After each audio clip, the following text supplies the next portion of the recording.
Hi friends, welcome to Latha's ಮನೆ ಅಡುಗೆ.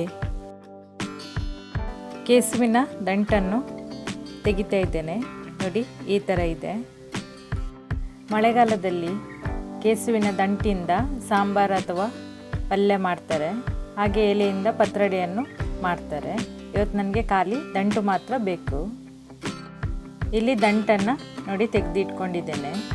ಇದನ್ನು ಒಂದು ದಿನ ಹಾಗೆ ಇಡಬೇಕು. ಇದರಲ್ಲಿ ನೀರೆಲ್ಲ ಬರ್ತಾ ಇರ್ತದೆ, ಅದು ಕೈಗಂಟಿದ್ರೆ ತುಂಬ ತುರ್ಕಿ ಆಗ್ತದೆ. ಒಂದು ದಿವಸ ಇಡಬೇಕು.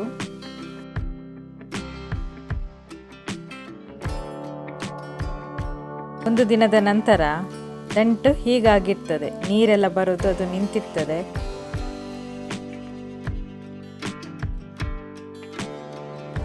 ಈಗ ಈ ಥರ ಕಟ್ ಮಾಡ್ಕೊಳ್ಬೇಕು.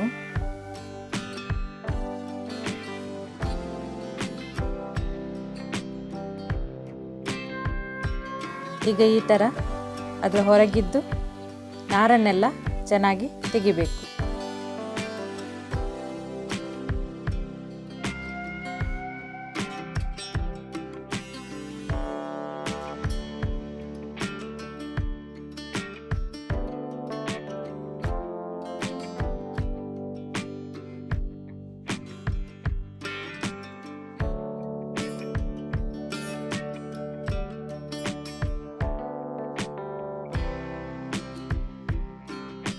ಈಗ ಎಲ್ಲದರ ನಾರು ತೆಗೆದಾಯಿತು.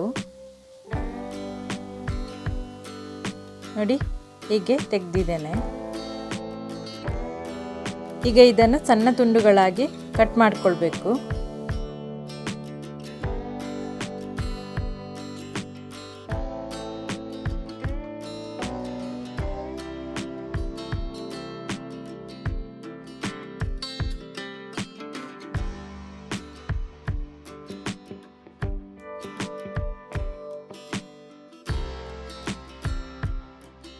ನೋಡಿ, ಇಲ್ಲಿ ಕಟ್ ಮಾಡಿ ಆಗಿದೆ ಈ ಥರ.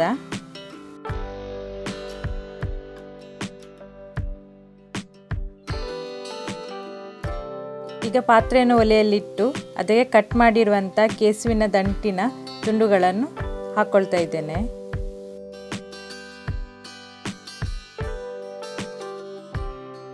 ಈಗ ಬೇಯಲಿಕ್ಕೆ ಬೇಕಾಗಿರುವಷ್ಟು ನೀರನ್ನು ಹಾಕ್ಕೊಳ್ತಾ ಇದ್ದೇನೆ. ಈಗ ಹುಣಸೆ ಹಣ್ಣನ್ನು ನೀರಲ್ಲಿ ನೆನೆಸಿ ಆ ನೀರು ಮಾತ್ರ ಹಾಕ್ಕೊಳ್ತಾ ಇದ್ದೇನೆ. ಹುಣಸೆ ಹಣ್ಣು ಸ್ವಲ್ಪ ಹೆಚ್ಚಿಗೆ ಹಾಕ್ಕೊಳ್ಬೇಕಾಗ್ತದೆ. ಆ ಥರ ಹಾಕೋದ್ರಿಂದ ತುರಿಕೆ ಅಂಶ ಕಡಿಮೆ ಆಗ್ತದೆ. ಹಾಗೆ ಸ್ವಲ್ಪವನ್ನು ಮಸಾಲೆಗೆ ಹಾಕಲಿಕ್ಕೆ ತೆಗೆದಿಡ್ತಿದ್ದೇನೆ. ಅರ್ಧ ಸ್ಪೂನ್ ಅರಿಶಿನ ಹಾಕ್ತಾ ಇದ್ದೇನೆ. ಹಾಗೆ ಉಪ್ಪನ್ನು ಕೂಡ ಹಾಕ್ತಾ ಇದ್ದೇನೆ.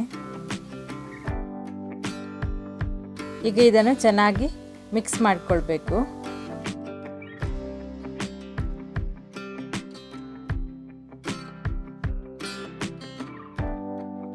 ಚೆನ್ನಾಗಿ ಇದನ್ನು ಮುಚ್ಚಳ ಮುಚ್ಚಿ ಬೇಯಿಸಬೇಕು.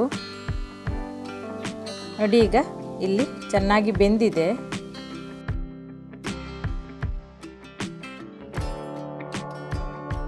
ಮಸಾಲೆ ಕಡಿಲಿಕ್ಕೆ 1 ಕಪ್ಪಷ್ಟು ತುರಿದ ತೆಂಗಿನಕಾಯಿಯ ತುರಿಯನ್ನು ಹಾಕ್ಕೊಳ್ತಾ ಇದ್ದೇನೆ. 4 ಒಣಮೆಣಸನ್ನು ಹಾಕ್ಕೊಳ್ತಾ ಇದ್ದೇನೆ.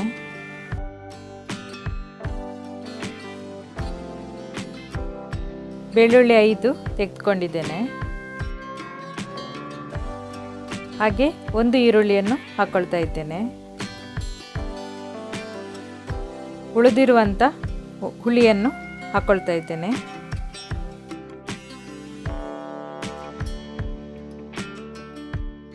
ಒಂದು ಚಮಚದಷ್ಟು ಜೀರಿಗೆಯನ್ನು ಹಾಕ್ಕೊಳ್ತಿದ್ದೇನೆ. ಹಾಗೆ ಸ್ವಲ್ಪ ಅರಿಶಿನ ಹಾಕ್ಕೊಳ್ತಿದ್ದೇನೆ. ಹಾಗೆ ಓಂ ಕಾಳಿನ ಪುಡಿಯನ್ನು ಸೇರಿಸ್ಕೊಳ್ತಾ ಇದ್ದೇನೆ. ಹಾಗೆ 3 ಕಾಳು ಮೆಣಸನ್ನು ಹಾಕ್ಕೊಳ್ತಾ ಇದ್ದೇನೆ.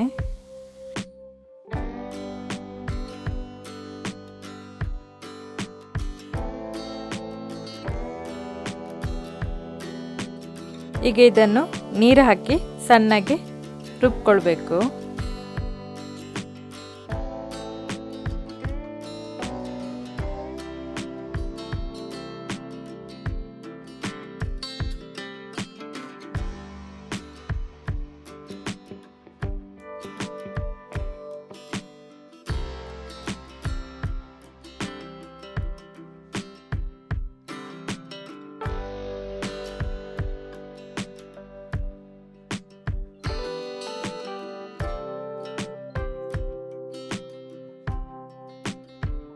ಇಲ್ಲಿ ರುಬ್ಬಿ ರೆಡಿಯಾಗಿದೆ ಮಸಾಲೆ.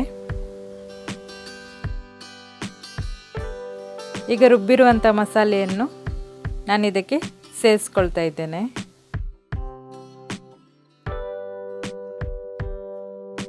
ಚೆನ್ನಾಗಿ ಒಂದು ಸರ್ತಿ ಇದನ್ನು ಮಿಕ್ಸ್ ಮಾಡಿಕೊಳ್ತಿದ್ದೇನೆ. ರುಚಿಗೆ ಬೇಕಾಗಿರೋಷ್ಟು ಉಪ್ಪನ್ನು ಸೇರಿಸ್ಕೊಳ್ತಾ ಇದ್ದೇನೆ. ಸಾಂಬಾರು ಸ್ವಲ್ಪ ತೆಳುವಾಗಿ ಬೇಕಾದರೆ ನೀರು ಹಾಕ್ಕೋಬೋದು, ಗಟ್ಟಿಯಾಗಿ ಬೇಕಾದರೆ ನೀರು ಕಡಿಮೆ ಹಾಕ್ಕೊಳ್ಬೋದು. ಹಾಗೆ ಮುಚ್ಚಳವನ್ನು ಮುಚ್ಚಿ ಚೆನ್ನಾಗಿ ಕುದಿ ಬರೋವರೆಗೂ ಬೇಯಿಸ್ಕೊಳ್ಬೇಕು. ಈಗ ಚೆನ್ನಾಗಿ ಕುದಿ ಬರ್ತಾ ಇದೆ.